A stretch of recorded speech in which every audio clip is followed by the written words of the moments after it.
Hello, hello. Hello. Hello guys, what's up, and welcome sa ating video for today. Ayan guys, thank you so much na po sa mga viewers natin na talaga naman nakatutok sa first and second. And sorry na dahil late tayo sa ating video for today. So ayan, for today naman, meron siyang pagka-vlog na may pagka-cancer journey. So ayan, sa mga viewers natin o sa mga bago pa lang dyan, please like and share natin ang ating video for today. And kung hindi ka pa nakapag-subscribe, please follow us naman po sa ating channel by subscribing. I-click mo na yung bell button dyan, kahit saan dyan, para po kayo ay updated sa ating mga latest vlogs. Sa ating mga viewers na bago pa lang po, syempre, di pa po nila ako kilala, ayan. Ako po si Jocelyn Lucero. Jocelyn Lucero yan. And of course, ako po ay isang cancer warrior. Talaga naman pong lumalaban. Ayan, lumalaban po tayo sa ating sakit for today. Kaya Naman para sa ating public cancer journey. doon na tayo sa ating vlogs. Vlogs, our cancer journey. Tara. Bago pala mag-start yung ating cancer journey, kung ano yung experience ng isang PET scan. Ayan. Ano ba yung PET scan, mga momshies and popshies? So, yung PET scan po, ayan, na-search ko na rin siya dito. Ang sabi po nung PET scan, PET scan, isa po siyang positron emission tomography. So, para siyang 3D dimensional CT scan. Of course, para makita po natin kung ano po yung sakit natin. Such as, hindi naman kung ano yung sakit natin, pero para makita kung gaano nakadami o kung gaano nakakalat yung isang sakit, ganon. Yun yung sa pagkakaintindi ko. And usually daw, commonly used siya for our cancer patients, katulad ko. So ako po, meron po akong classic Hodgkin's lymphoma, stage 2B cancer. So yun po, doon din nalaman sa PET scan kung saang part yung maraming cancer cells, and at the same time kung gaano na ba ka-spread, anong stage na ba. So ganun yung PET scan. Para siyang CT scan, mga momshies and popshies. Pero yun nga, medyo kamahalan yung PET scan natin. So i-ano ko sa next video din natin kung paano makakuha ng murang PET scan. But right now, ito yung ating cancer vlog or cancer journey na rin, kung ano yung na-experience ko with our PET scan. Grabe guys, sobrang ano siya, memorable, kasi talagang medyo thrilling. Thrilling yung adventure. Lalo na po, hindi siya pang ordinaryong CT scan nyo lang talaga para malaman yung stage ng cancer and all. So, yun! Papakita ko na sa inyo ang ating cancer journey number 1 ng ating experience, kung ano po ba talaga yung nangyari during PET scan. So, guys, ayan na. So, ito na nga mga Mima, ayan. Dahil naman, get ready with me kasi talaga to, mga V. Ayan. So, for today's video, ayan, October 17, ang ating PET scan. Siyempre, 9 AM ang schedule natin, kaya kailangan natin gumising ng maaga. Of course, yung maaga na yun, 4 AM te.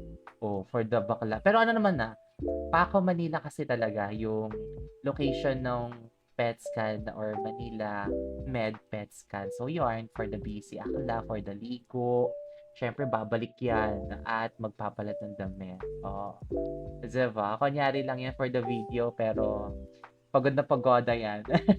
Tsaka, ang payat ko dyan sobrang payat ko talaga dyan way back before. So, yun, nakakain na tayo ngayon. For the voice, eme na lang tayo ngayon. So, nagre-ready na po si Akla. Eme lang po yan dahil for the video lang po talaga yan. Ayan. As you can see din, may kita nyo rin kahit pa paano yung bukol ko on my left side. Ayan. So, for the bihis lang siya. Wala na tayo mapakialam kung ano yung damit.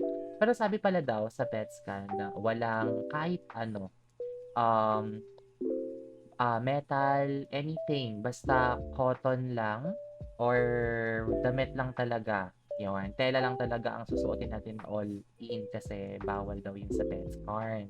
So, reminders yon mga Z's kapag tayo po ay mag-pet scan. Conversation with this one.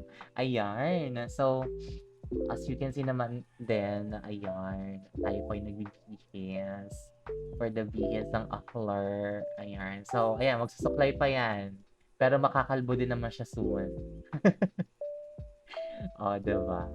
So, pagkatapos ng mga seswa, syempre maglalakad-lakad din tayo. Bye-bye.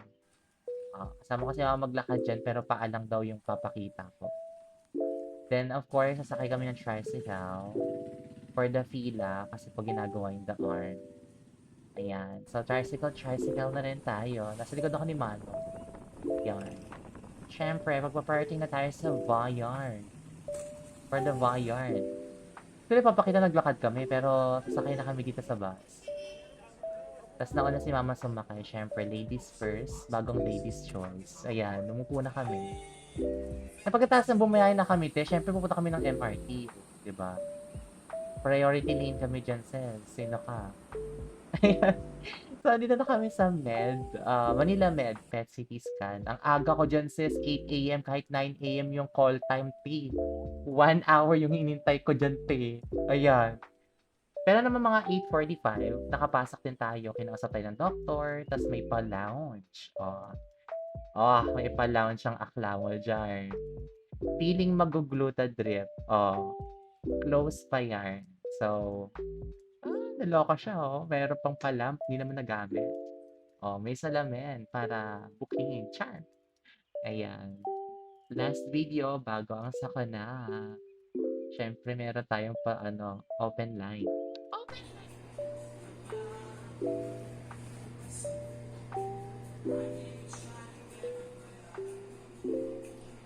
Ano po, next po natin, manicure and pedicure. Tapos, meron pa akong gluta drip. Ayan. Charot. Pet scan to, guys.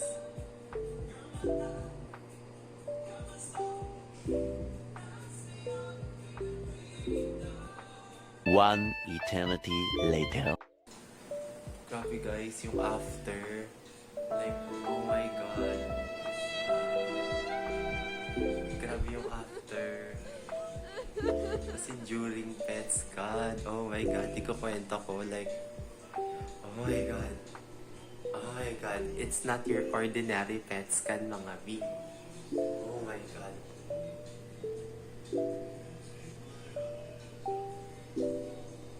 Itong klase yun. Ayun na mga sis, after nan. Siyempre, for the kain agad. Kasi grabe may fasting pa yun na 6 hours plus 3 hours pa doon sa process ng PET scan. So ayan, last na. At kami ay magbababay na. Pauwi na kami dyan for the tricycle. Bambambuang. Ayan na, at tapos na ang ating cancer journey video. Ayan guys, disclaimer din po na yung ibang mga videos, lalo na po pag public or private hospital, syempre hindi din po tayo allowed hanggat di tayo nakakahingi ng consent doon sa mismong clinic. Yan. Huge shout out din po pala kay PetScan Manila Med dahil grabe yung alaga. Grabe yung alaga sa kanila. When it comes to doon sa process, sobrang madali lang, sobrang bilis. Tapos yung alaga din ng mga nurses talagang solid. So, ayun, reminders doon sa ating PetScan, talagang hindi siya madali. Sobrang hindi siya madali dahil kailangan mo mag-open ng line like yung through IV ba yun na sinasabi nila na need talaga ng gamot doon tapos may radiation something. Grabe. Medyo masakit siya lalo na kapag siguro first time mo naman talaga. Ayun. Oh my God. Grabe yung experience. Experience ko so far, grabe yung takot. Nakakatakot talaga siya, guys. Lalo na pag first time mong mag-PET scan. Kasi, una sa lahat, parang meron kang pa-lounge. Ay, parang spa, gluta drip, mga ganyan-ganyan. Pero pagpasok mo sa mismong lounge, tapos turukan ka na ng gamot, ng radiation, tapos ipapasok ka na dun sa CT scan. Medyo may time na kailangan nilang sundin. Mas maganda yung result ng PET scan. 30 minutes muna sa gamot, tas 1 hour doon sa ilalagay nilang iba pang gamot. Ayun. So, ang pinaka siguro experience na masakit lang talaga. Siyempre yung tusok mga big. Yung tusok talaga. Tapos, yung isang gamot doon sa mismong nag-i-scan na yung PET scan. Kasi yung PET scan ko, with contrast. So, ibig sabihin nun, kailangan ng mas malinaw na image. Hindi ko alam kung anong contrast. Bala na kayo dyan. So, ayun. Tapos, merong isang gamot na, particular na gamot na nilagay dun sa line ko, doon sa may mismo, Tapos, alam mo yung feeling na na parang nilalason ka. Yung masakit siya sa ugat mo, tapos Nag-i-spread siya afterwards your body na parang sobrang ang init mo na parang tapos, syempre kapag PET scan man yan or CT scan man yan, bawal kang gumalaw, sis.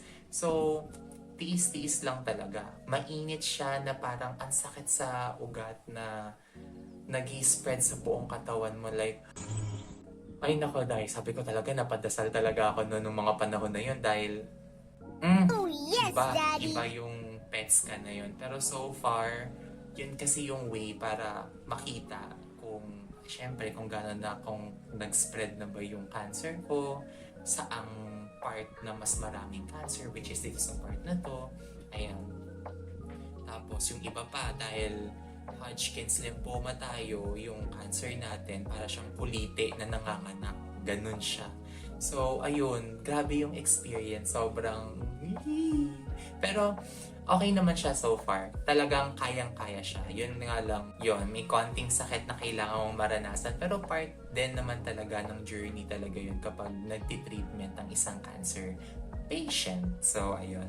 Reminders, may fasting din kasi yun. Kaya talagang, alam mo na yun, mixed emotion talaga yung maano mo dun sa PET scan. Pero reminders lang din na bawat steps, talaga namang dapat i-take mo seriously. Mga reminders ng doctors, medications, ganyan. Kapag may sila, talagang kailangan sundin mo ng maigi. Kasi para sa ikabubuti mo din yun. Para at least, mas maganda yung flow nung PET scan process mo. So, ayun. Yun yung isa sa mga pinakamagaganda na nangyari din na experience kong magka-PET scan. Grabe. Pero ulitin din namin siya after ng chemotherapy ko. Kaya, hello sa'yo, PET scan. Magkikita din tayo soon. Ayan. So, ayan ang ating vlog for today. Cancer Journey 1. Ano yung na-experience ko with our PET scan journey. Wow! Grabe! Sobrang amazing din naman talaga siya. So, yun guys. Kung meron pa kayong mga questions about dun sa ating vlog for today or sa ating cancer journey for today, and kung may nakalimutan man ako na pwede niyong itanong sa ating comment section, i-comment niyo lang yan guys. And kung may mga gusto pa kayong itanong, igawin nating vlog with our cancer journey, go. Comment niyo lang yan sa ating comment section. And by the way, thank you so much guys for watching our Cancer Journey 1, experiencing my first PET scan. Wow! Don't forget to like and share din po ang ating video for today. And kapag hindi ka pa nakapag-subscribe, bakit hindi pa? Nagalit, ayan. Bakit hindi pa? So, subscribe ka na, click the bell button para po kayo ay talaga namang naka-updated sa ating mga latest videos. And by the way guys, ako po ulit si Jocelyn Lucero. Jocelyn Lucero yan, na isa pong cancer warrior. And see you guys sa ating next vlog. Bye-bye!